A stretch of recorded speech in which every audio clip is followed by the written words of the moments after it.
오늘의 주요 뉴스입니다. 정부가 전공의 사직서 수리를 허용하는 방안이 포함된 의료개혁 현안 과제를 발표했습니다. 다른 병원으로 취업할 수 있게 돼 전공의들의 숨통이 트이는 셈인데 정부의 뒤늦은 대책이 얼마나 효과를 거둘지는 미지수입니다. 중국의 우주 탐사선 창어 6호가 달 뒷면 샘플 채취에 성공했다고 중국 관영 CCTV가 보도했습니다. 창어 6호는 세계 최초로 채취한 달 뒷면 샘플을 가지고 이달 25일쯤 지구로 돌아올 예정입니다. 국내 연구진이 선 없이 와이파이가 연결되는 전자피부를 개발했습니다.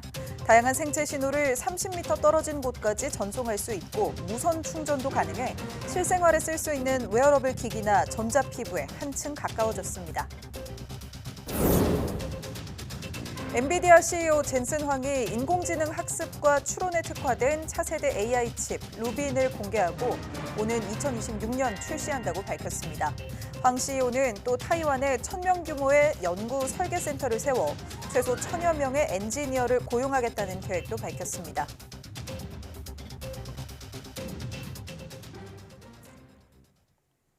여러분 안녕하십니까? 사이언스 투데이 시작합니다. 정부가 전공의 사직서 수리 금지 명령과 진료 유지, 업무 개시 명령을 오늘부로 철회했습니다. 조규홍 보건복지부 장관은 각종 명령을 철회하겠다며 전공의들이 수련받을 수 있는 여건을 만들지 못한 데는 정부의 책임도 있다고 밝혔습니다. 전공의가 복귀하면 행정처분 절차를 중단하고 수련기간 조정 등을 통해 필요한 시기에 전문의를 취득하도록 추진하겠다고 설명했습니다. 이 같은 결정은 의료 현장에 남은 전공의들과의 형평성 문제에 대한 비판을 감수하더라도 조속한 의정 갈등 해소를 위해 내린 것으로 풀이됩니다. 이처럼 정부가 전공의들의 사직서 수리 금지 명령을 해제했지만 박단 대한전공의협의회 비상대책위원장은 사직서를 수리하더라도 현 상황에서는 병원에 돌아가지 않겠다는 뜻을 밝혔습니다.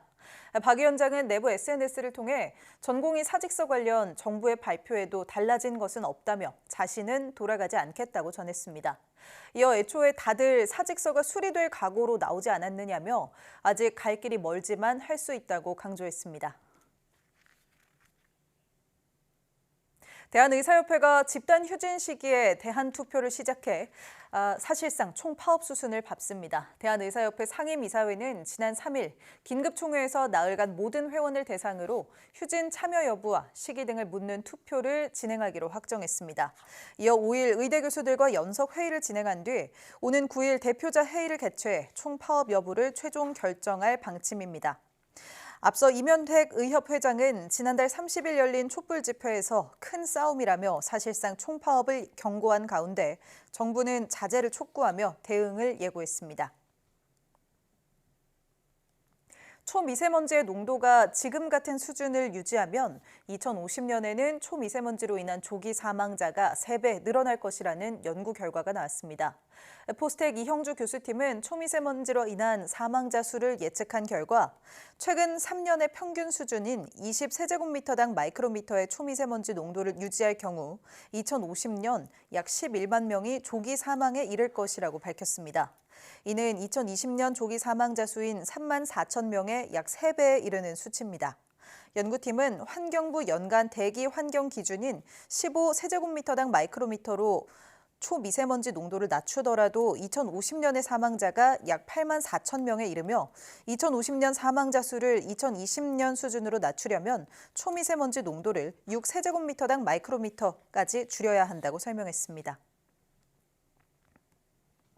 올해 초 강진이 발생한 노토반도에서 이번에는 규모 6.0의 여진이 발생했습니다. 일본 기상청은 일주일 안에 비슷한 규모의 지진이 또다시 일어날 수 있다고 경고했는데 여진에 대한 지역 주민들의 두려움이 커지고 있습니다. 도쿄에서 김세호 특파원의 보도입니다. 원자력 발전소 주변이 심하게 흔들립니다. 아침 6시 31분 이시카와현 노토반도에서 발생한 규모 6.0 지진의 여파입니다. 일본 기상청은 애초 지진 규모를 5.9로 추정했다가 분석을 통해 6.0으로 수정했습니다. 이시카와현 와지마시에서는 고정되지 않은 가구가 넘어질 수 있는 진도 5강의 흔들림이 감지됐습니다. 올해 초 7.9의 강진으로 이미 일부가 파괴된 가옥은 복구도 하지 못한 채 또다시 무너져 내렸습니다. 俺もびっくりした。今壊れていたのもちょっと幹の方にほれ傾いてたので、ああいうのやっぱりね早く取り壊すとか。 이번 지진으로 인한 사상자는 없었고 시카 원자력 발전소도 별다른 이상이나 피해가 없는 것으로 파악됐습니다. 志賀原子力発電所及び柏崎刈羽原子力発電所につきましては、現在のところ異常があったとの報告は受けておりません。 일본 기상청은 몇 개월 안에 이 같은 규모 이상의 지진이 일어날 수 있다고 경고했습니다. 今回起きたものと匹敵、もしくは、それ以上の地震がまた、数ヶ月後に起きるという可能性も否定はできないというふうに考えております。 노토반도 강진으로 인한 사망자는 260명에 이릅니다. 발생 5개월이 지났지만 완전히 복구되지 않아 1,700여 명이 여전히 피난 생활을 하고 있습니다. 수시로 이어지는 강한 여진에 피해 지역 주민들의 공포심은 더욱 커질 것으로 보입니다. 도쿄에서 YTN 김세우입니다. 일본 도쿄전력이 후쿠시마 제1원전 오염수에 대한 6차 해양 방류를 완료했습니다. 도쿄전력은 지난달 17일 방류를 개시해 이달 4일까지 5차 때와 마찬가지로 7,800톤을 후쿠시마 원전 앞바다로 내보냈습니다. 도쿄전력은 이번 방류에서 원전 주변 바닷물에 포함된 방사성 물질인 삼중수소 농도에 이상이 없었다고 밝혔습니다. 지난해 8월 첫 해양 방류를 시작한 도쿄전력은 이달까지 6차에 걸쳐 모두 4만 7천 톤의 오염수를 흘려보냈습니다. 도쿄전력은 7차 방류도 이르면 이달 내 시작할 계획입니다. 강원 동해안의 해수욕장 88곳이 오는 29일부터 차례로 문을 엽니다. 개장일은 강릉 경포해수욕장이 29일, 속초는 다음 달 1일, 동해 삼척 다음 달 10일, 양양과 고성은 다음 달 12일 등입니다. 경포와 속초 해수욕장은 매주 방사능을 검사하고 망상과 속초, 낙산 등 해수욕장 8곳은 혹시 모를 상어 출몰에 대비해 물놀이 구역 주변에 그물망을 설치할 예정입니다. 미국 뉴욕의 퀸즈 동물원에 귀여운 아기곰 3마리가 등장해 인기를 끌었습니다. 퀸즈 동물원은 현지 시각 3일, 올해 1월 3일 이 동물원에서 태어난 새끼 안데스곰, 수컷 2마리와 암컷 1마리 등 3마리를 공개했습니다. 동물원은 아기 안데스곰 3마리가 태어날 때부터 어미곰의 보살핌을 받아왔으며 새끼들이 이제 야외로 나갈 수 있는 나이가 돼 일반에 공개하게 됐다고 밝혔습니다. 또 1995년 이후 퀸즈 동물원에서 태어난 안데스곰은 모두 8마리가 됐다고 덧붙였습니다. 미국 캘리포니아에서 흑곰의 파괴력을 보여주는 행사가 열렸습니다. 미국 캘리포니아 오클랜드 동물원은 현지 시각 1일 전국 흑곰의 날을 맞아 모의 캠프장을 설치하고 흑곰을 풀어놨습니다. 곰과 대치하는 걸 피하는 방법을 알려주기 위해 기획된 이번 행사에서 곰들은 곳곳을 헤집으며 야영장을 난장판으로 만들었습니다. 이 곰들은 어렸을 때 민가에 난입해 여성 1명을 다치게 했다가 붙잡혀 동물원에 수용됐습니다. 국내 연구진이 와이파이가 연결되는 전자 피부를 개발했습니다. 선이 없이도 외부에 정보를 전달할 수 있기 때문에 향후 몸속 장기에까지 적용이 가능할 전망입니다. 보도에 장하영 기자입니다. 지난 20년간 전자피부는 비약적으로 발전해왔습니다. 전자피부 속 압력 센서가 힘의 크기를 측정합니다. 센서로 근육의 떨림을 측정해 그 결과를 메모리에 저장합니다. 질병 치료나 건강 진단뿐만 아니라 웨어러블 기기까지 전자피부가 가져올 혁신에 관심도 커졌습니다. 하지만 아무리 센서가 피부처럼 느끼고 피부에 착 붙고 유연하게 구부러져도 선을 없앨 수는 없었습니다. 외부에 정보를 전달하기 위한 무선 통신 기능이 없었기 때문입니다. 이번에 개발된 안테나는 이렇게 비틀거나 늘리거나 쑤셔도 정상적으로 무선 통신이 가능합니다. 와이파이가 되는 안테나 전자 피부인 겁니다. 센서가 감지한 근육 움직임이 무선으로 전송돼 패드에 실시간 반영됩니다. 뇌파, 피부 온도, 신체 움직임과 같은 신호를 30m 떨어진 곳까지 전달할 뿐만 아니라 무선 충전도 가능합니다. 실리콘에 세라믹 나노 입자를 집어넣어 면적이 늘어날 때 급격히 떨어지는 유전율을 보전할 수 있도록 설계했습니다. 웨어러블 기기뿐만 아니라 신축성 디스플레이 또는 임플란터블 디바이스, 생체 이식형 디바이스 아니면은 옷감 형태의 이런 텍스타일 형태로도 저희가 적용을 할 수 있을 것으로 보고 굉장히 무궁무진한 국제학술지 네이처에 게재된 이번 연구 결과는 특허 등록이 마무리되는 대로 기술 이전과 상용화 작업을 거칠 예정입니다. YTN 강하영입니다. 미국이 중국산 배터리에 고율 관세를 부과하는 등 견제 수위를 높이고 있는 사이 우리 배터리 업체들의 미국 시장 공략도 속도를 높이고 있습니다. 최근 전기차 판매가 부진을 겪으면서 배터리의 수요가 주춤하고 있지만 K배터리 기업들이 미국 투자에 고삐를 죄는 이유가 있다고 합니다. 미국 테네시주에서 권준기 특파원이 보도합니다. 고성능 전기차용 배터리가 만들어지고 있는 생산 라인. 컴퓨터로 실제 공장 라인과 똑같이 돌아가는 가상의 제조 공정을 구현해 오차를 줄이고 생산성을 높인 게 특징입니다. LG 엔솔과 미국 GM이 50대 50 합작으로 세운 테네시주 배터리 공장은 지난 3월 가동을 시작한 지 한 달 만에 수율 목표 90%를 달성했습니다. 지난해 미국에서 판매된 전기차는 모두 120만 대인데 이 공장에서만 그 절반인 60만 대분의 배터리 생산이 가능합니다. 인근 지역에선 배터리 핵심 부품인 양극재를 생산하는 공장이 들어서고 있습니다. LG화학이 2조 원을 투자해 미국 내 최대 규모 양극재 공장을 짓고 있는 겁니다. 얼티엄셀즈와 도요타 그리고 파나소닉, 테슬라 공장 등의 중간에 위치해 있습니다. 그래서 트러블성이 보통 굉장히 오래 걸리고 비용도 높기 때문에 고객과 근접한 위치에 이렇게 있는 것들이 굉장히 중요합니다. LG 외에도 삼성과 SK 등 국내 배터리 업체들이 미국 현지 공략에 속도를 내고 있습니다. 인플레이션 감축법의 수혜 조건을 충족하기 위해선 미국 내 생산을 늘려야 하기 때문입니다. 최근 바이든 행정부가 중국산 배터리에 관세를 3배 이상 높인 것도 미국 시장에서 K배터리의 입지를 공고하게 만들 기회로 인식되고 있습니다. 지난 1분기 미국 전기차 판매량이 꺾이면서 배터리 시장이 움츠러들었지만 장기적으로 전기차 대세로는 흔들리지 않을 거라는 게 업계의 관측입니다. 배터리 하는 분들은 모두 같은 생각이실 거고요. 장기적으로는 지속 성장한다는 말씀이고 단기적으로 그런 과정은 모르겠습니다. 있을 수 있겠으나 장기적으로 계속 성장한다는 그런 생각을 가지고 하고 있고요. 전기차 혜택을 없애버리겠다는 트럼프 전 대통령의 재집권도 배터리 업계의 위기 요인으로 꼽히지만 반론도 만만치 않습니다. 뉴욕타임스는 전기차에 막대한 투자금을 쏟아부은 미국 자동차 업계가 유턴을 바라지 않을 거라며 트럼프가 당선돼도 전기차 전환에 제동을 걸 수는 없을 거라고 관측했습니다. 테네시주 스프링힐에서 YTN 권중입니다.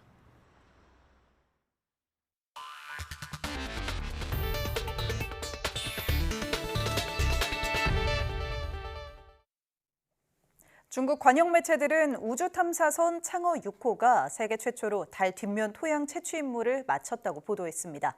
중국 관영 CCTV는 달 뒷면 남극 에이킨 분지에서 시료 채취를 마친 뒤 창어 6호 착륙선이 중국의 국기인 오성 홍기를 펼쳤다며 3D로 제작한 그림을 내보냈습니다. 이어 탐사선은 달 뒷면의 고온을 견뎌내고 드릴과 기계팔을 이용한 시추와 채취 두 가지 방식으로 달 뒷면의 샘플을 모았다고 설명했습니다.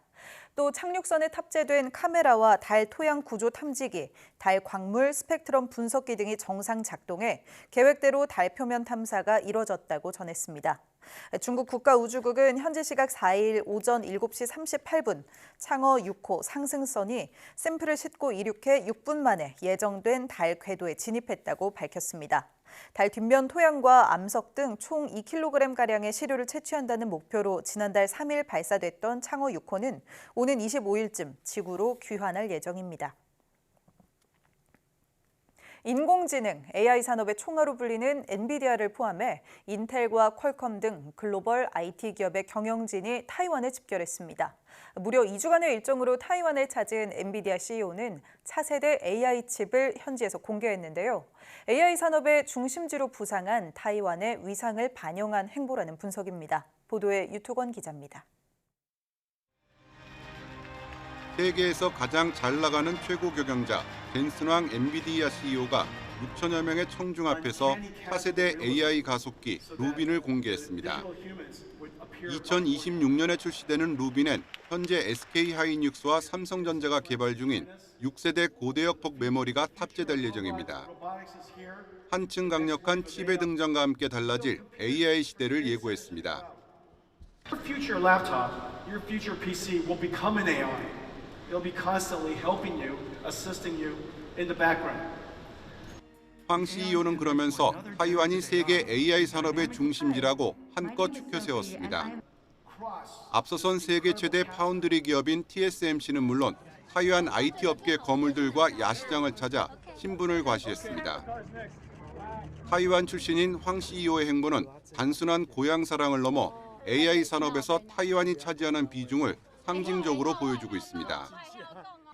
같은 이유로 타이완에서 열리는 IT 박람회엔 인텔과 퀄컴, AMD 등 굵직한 기업의 경영진들이 모두 집결했습니다. 타이완에 대한 직접 투자도 잇따르고 있습니다. 엔비디아는 이미 1조 원짜리 연구개발센터를 건설하고 있고 AMD도 아시아 최초의 연구개발센터를 구축하기로 했습니다. 하지만 지정학적 위기는 타이완의 발목을 잡는 약점입니다. 移台治华，这些文凭正在把台湾引向前进。 이 때문에 경제의 생명줄인 반도체 공급망에서 타이완이 중심적 위치를 차지하면서 세계의 걱정거리가 되고 있다는 평가도 나오고 있습니다. YTN 유튜건입니다. 국내 스타트업이 만든 자율주행 로봇이 젠슨 황 엔비디아 최고 경영자와 함께 무대에 깜짝 등장했습니다. 젠슨 황 최고 경영자는 지난 2일 타이완에서 열린 아시아 최대의 IT 박람회 기조연설에서 걸어다니는 컴퓨터를 만들겠다며 인공지능 로봇을 소개했습니다. 이 자리에 한국 기업으로는 유일하게 참여한 국내 스타트업이 만든 인공지능 자율주행 로봇이 등장해 기술을 선보였습니다.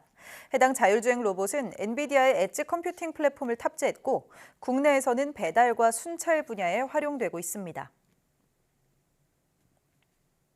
정부가 개인정보를 보호하면서도 인공지능, AI에 학습시킬 만한 데이터를 확보하기 위해 가명정보 결합 관련법의 개정을 추진하고 있습니다. 한국인터넷진흥원은 가명정보 활용 경진대회 우수 사례인 응급실 방문 AI 예측을 소개하며 관련 규제를 완화할 방침이라고 밝혔습니다. 가명정보란 데이터의 가치는 최대한 유지하면서 개인정보는 일부 삭제해 누구인지 알아볼 수 없도록 한 정보로 정보 주체의 동의 없이 활용할 수 있습니다. 2개 이상의 가명정보를 결합해 활용하는 것을 가명정보 결합이라고 하는데 최근 건강보험 심사평가원이 진료 명세서와 건강보험 청구 정보 등을 결합해 소아 환자가 언제 다시 응급실에 내원할지 예측하는 모델을 만들었습니다. 인터넷진흥원은 이를 통해 소아응급실의 뺑뺑이를 방지할 수 있다며 앞으로 가명정보를 더 유연하게 활용할 수 있는 개인정보 안심구역을 활성화할 계획이라고 밝혔습니다. 드라마나 영화, 광고 속 주인공들이 수십 년을 거슬러 젊어지는 장면 혹시 보셨을 겁니다. 학습된 인공지능이 나이를 되돌리는 이 디에이징 기술 덕분이라고 하는데요. 공영주 기자가 취재했습니다. 세상이 다 그런 거야. 60대인 배우 최민식 씨가 드라마에서 30대 차모식을 연기합니다. 영화 인디아나 존스의 해리슨 포드는 무려 80대에서 30대로 돌아갔습니다. 혹시 알아요? 영화에서뿐 아니라 국내 한 광고에서는 배우 윤여정 씨가 20대로 젊어졌습니다. AI가 나이를 되돌리는 디에이징 기술로 배우를 회춘시킨 겁니다. 그 눈밑 주름, 입가의 주름 등이 무조건 지우면 젊은 얼굴이 되는 게 아니고요. 그 배우의 특징이나 표정에 따라 적절하게 디에이징 부위를 조절해야 하는데 이 기술은 수많은 사진을 학습한 AI가 딥페이크 방식으로 배우의 얼굴과 표정을 젊은 시절로 만들어낸 후 미세하게 바꾸는 겁니다. 과거엔 아역 배우가 출연하거나 3D 기술로 복잡하게 작업해야 했지만 이제는 AI를 통해 빠르고 저렴한 비용으로 처리할 수 있게 된 겁니다. 해외 영화에서 주로 상용됐던 디에이징 기술이 국산화돼 다양한 분야에 자리 잡았습니다. 이제 거의 안 되는 작업은 없다라고 볼 수 있을 것 같은데요. 기본적으로 사람의 이목구비가 이제 육안으로 식별이 가능한 상태, 그러니까 연령대를 뭐 한 많게는 50년 정도의 갭도 충분히 커버할 수 있는 그런 디에이징 기술은 거의 완성 수준에 되어 있다. 무궁무진한 확장성을 가진 디에이징 기술. 영화, 드라마, 광고, 예능 분야에서 작품의 경쟁력을 높일 뿐 아니라 문화 관련 산업을 확장하는 역할도 하고 있습니다. YTN 스타 공영주입니다. 일론 머스크, 테슬라 최고 경영자의 소셜미디어 X가 성인 콘텐츠 게시를 공식적으로 허용하기로 했습니다. 현지 시각 3일 AP통신 등에 따르면 X는 최근 웹사이트에 업데이트한 콘텐츠 관련 규정에서 이용자들이 합의된 성인 콘텐츠를 보여주는 것을 공식적으로 허용할 것이라고 밝혔습니다. X는 합의에 따라 제작, 배포된다면 성적인 주제 관련 자료도 제작, 배포, 소비할 수 있어야 한다며 성적인 표현은 합법적 형태의 예술적 표현이 될 수 있다고 전했습니다. 또 어린이나 원치 않는 성인에 대해서는 성인 콘텐츠를 제한하고 있으며 약탈, 비동의, 미성년자에 대한 성적 대상화나 해악과 음란 행위 등을 조장하는 콘텐츠는 금지한다고 강조했습니다. 이런 방침은 인공지능 생성 자료에도 적용되며 X는 성인 콘텐츠를 정기적으로 게시하는 이용자들에게 모든 이미지와 영상 앞에 경고 메시지를 띄울 것을 요청하고 있다고 덧붙였습니다.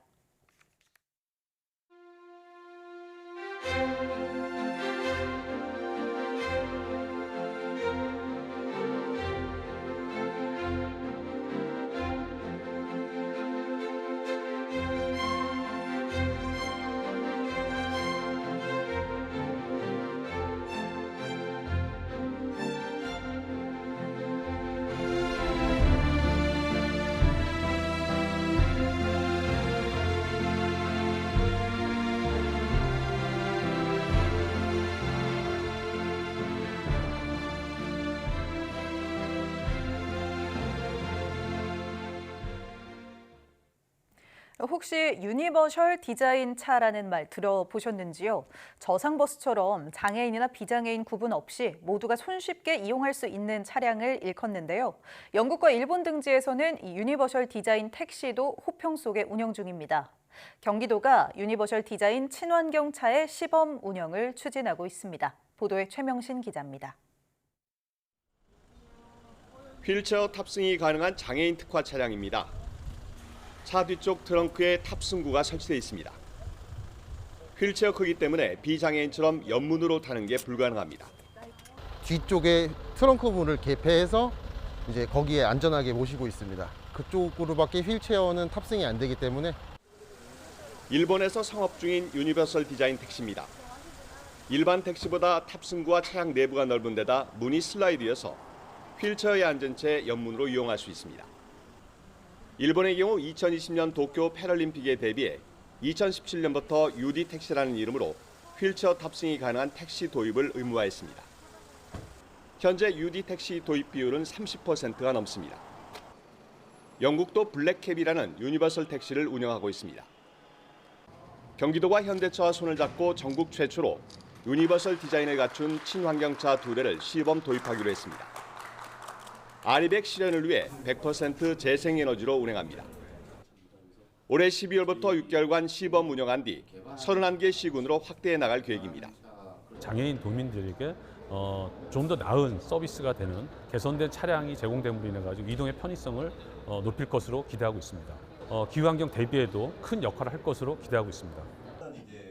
유니버설 디자인 친환경차가 장애인 콜택시뿐만 아니라 다양한 분야의 차량으로 확대되는 계기가 될지 주목됩니다. YTN 최명신입니다.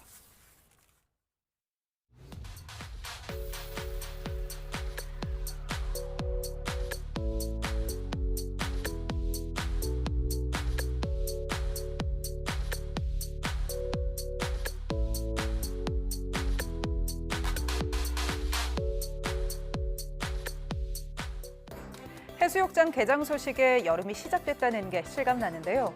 동해안에는 상어 출몰로 인한 피해를 방지하기 위한 대책들이 마련됐습니다. 실제로 상어가 사람을 해치는 일은 매우 적어 공포심에 바다를 멀리할 필요는 없지만 동해 수온이 지난 50년간 지구 평균보다 2배 더 오르면서 해양 생물군 자체가 달라지고 있어 주의가 필요합니다.